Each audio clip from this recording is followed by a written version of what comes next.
സ്വാഗതം. ബട്ടൺ സെൻറ്ററിൻ്റെ മൂന്നാമത്തെ വീഡിയോയാണ് നമ്മൾ ഇന്ന് ചെയ്യുന്നത്. പാർട്ട് 2 നമ്മൾ എങ്ങനെയാണ് ഡിവൈസുകൾ കണക്ട് ചെയ്യുക എന്നുള്ളതായിരുന്നു നോക്കിയിരുന്നത്. ഇന്ന് നമുക്ക് ടെംപ്ലേറ്റ് എങ്ങനെയാണ് ക്രിയേറ്റ് ചെയ്ത് വെക്കുക എന്നുള്ളത് നോക്കാം. ഞാനിവിടെ നേരത്തെ 2 ടെംപ്ലേറ്റുകൾ ചെയ്ത് വെച്ചിട്ടുണ്ട്.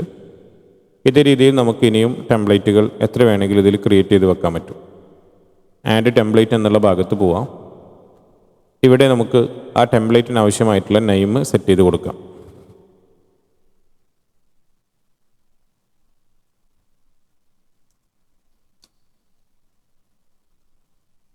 നെയിം കൊടുക്കുക.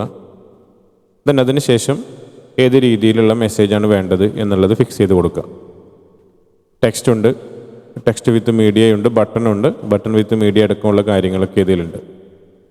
ഞാനിവിടെ ടെക്സ്റ്റ് വിത്ത് മീഡിയ എന്നുള്ളതിൽ സെലക്ട് ചെയ്തു.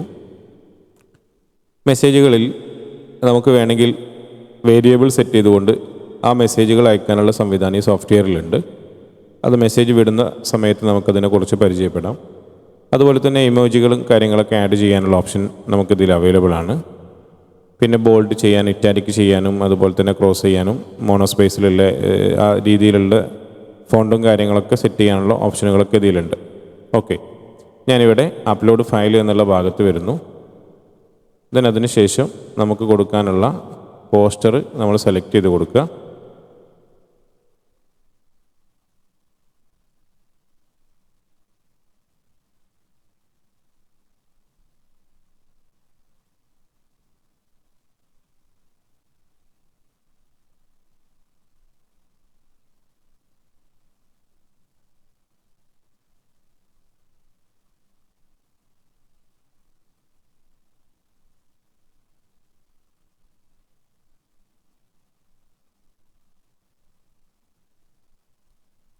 പോസ്റ്റർ സെലക്ട് ചെയ്ത് കൊടുക്കുക.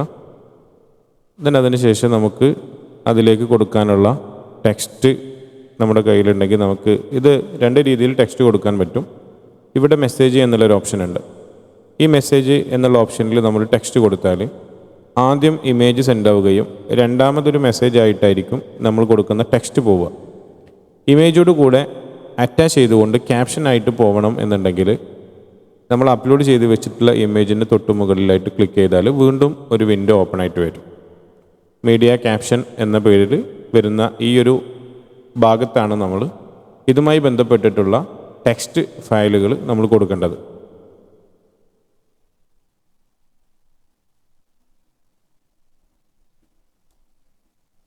കൂടുതലായിട്ട് ഞാനൊന്നും ആഡ് ചെയ്യുന്നില്ല, ജസ്റ്റ് ബൾക്ക് സെൻറ്റർ എന്നാണ് കൊടുക്കുന്നത്. നമുക്ക് വേണമെങ്കിൽ അത് ഇവിടെ നിന്ന് ബോൾഡ് ചെയ്ത് കൊടുക്കാൻ പറ്റും. ഓക്കെ, പിന്നെ ഇതിലുള്ളത് സെൻഡ് ക്യാപ്ഷൻ വിത്ത് ബട്ടൺ എന്നാണ്. അതായത് ഈ ഒരു മെസ്സേജോട് കൂടെ തന്നെ ഇതിന് നേരത്തെ നമ്മൾ ഇവിടെ മെസ്സേജ് ടെക്സ്റ്റ് വിത്ത് മീഡിയ എന്നുള്ളതാണ് കൊടുത്തിട്ടുള്ളത്. ആ മീഡിയയുടെ കൂടെ തന്നെ നമുക്ക് ബട്ടണുകൾ ആഡ് ചെയ്ത് കൊടുക്കണമെന്നുണ്ടെങ്കിൽ, അതായത് ഈ ഒരു ഇമേജിന് തൊട്ട് താഴെ ക്യാപ്ഷൻ ഉണ്ടാവും, ക്യാപ്ഷൻ്റെ താഴെ തന്നെ ബട്ടണുകൾ ആഡ് ചെയ്ത് കൊടുക്കണമെന്നുണ്ടെങ്കിൽ ഇവിടെ വന്ന് ടിക്ക് ഇട്ട് കൊടുക്കാം. അതിന് ശേഷം നമുക്ക്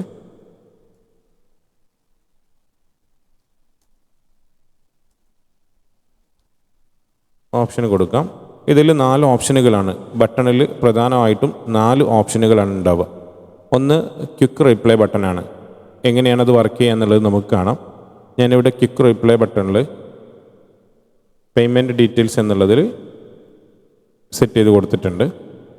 അതിന് ശേഷം അടുത്തൊരു ബട്ടൺ ആഡ് ചെയ്യാം. ഈ ബട്ടണിൽ നമുക്ക് അൺസബ്സ്ക്രൈബ്ഡ് ബട്ടൺ കൊടുക്കാം. അതായത് നമ്മൾ മെസ്സേജ് അയക്കുന്ന സമയത്ത് താല്പര്യമില്ലാത്ത ആളുകൾ അൺസബ്സ്ക്രൈബ് ബട്ടൺ ക്ലിക്ക് ചെയ്യുന്നതോടുകൂടി പിന്നീട് അവരുടെ നമ്പർ നമ്മൾ ഇവിടെ കൊണ്ടുവന്ന് പേസ്റ്റ് ചെയ്തുകൊണ്ട് മെസ്സേജ് അയച്ചാലും ആ നമ്പറിലേക്ക് മെസ്സേജ് പോവില്ല. അത് ഈ സോഫ്റ്റ്വെയറിൻ്റെ ഒരു പ്രത്യേകതയാണ്. ഓക്കെ, വീണ്ടും ആഡ് ബട്ടൺ കൊടുക്കാം. നമുക്ക് കോൾ ബട്ടൺ കൊടുക്കാം.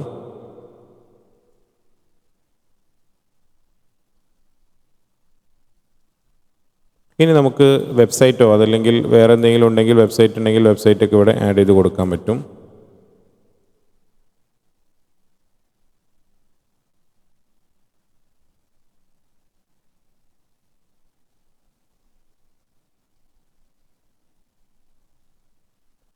ഇത്രയും ബട്ടണുകൾ ആഡ് ചെയ്തു.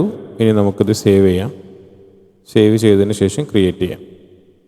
ഇപ്പോൾ നമ്മൾ ക്രിയേറ്റ് ചെയ്ത് വെച്ചിട്ടുള്ള WA സെൻറ്റർ എന്ന് പറയുന്ന ഈ ഒരു മെസ്സേജ് ഇവിടെ, അതായത് ടെംപ്ലേറ്റ് ഇവിടെ ക്രിയേറ്റ് ആയിട്ടുണ്ട്. ഇനി എന്തെങ്കിലും എഡിറ്റ് ചെയ്തുകൊണ്ട് നമുക്കത് അപ്ഡേറ്റ് ചെയ്ത് കൊടുക്കാം.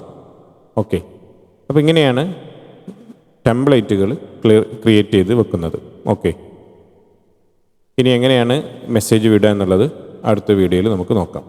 Thank you.